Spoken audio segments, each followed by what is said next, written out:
শেষ ফলাফল কি হতে পারে প্রশ্ন খুব একটা ওঠে না। এ কারণে নির্বাচন ফলাফল সেদিনই হয়ে গেছে যখন বিরোধী পক্ষ মাঠে নামাতে পারেনি তার কোনো প্রার্থী, সেদিনই ফলাফলটা হয়ে গেছে। ফলে আমরা আশাবাদী চণ্ডীপুর তিনবার 15 বছর ধরে এখান থেকে বিধানসভাতে নির্বাচিত করেছে তৃণমূল কংগ্রেসের প্রতিনিধিদের।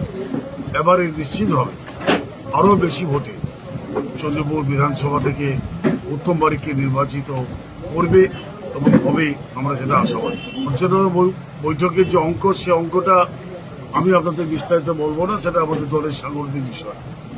আজকের মুখ্য আলোচনা আগামী দিনের দিক নির্ণয় নিয়ে আলোচনা। পর্যালোচনাটা মুখ্য নয়, আগামী দিনে দল কীভাবে চলবে, আমাদের বিধায়ক উত্তম বারিক কীভাবে চলবে, সেই দিক নির্ণয় নিয়ে মুখ্যত আলোচনা। কোনো তেমন পর্যালোচনা আলোচনা না, পর্যালোচনা প্রশ্নই ওঠে না। পর্যালোচনার কাজ শেষ হয়ে গেছে শুরুতেই।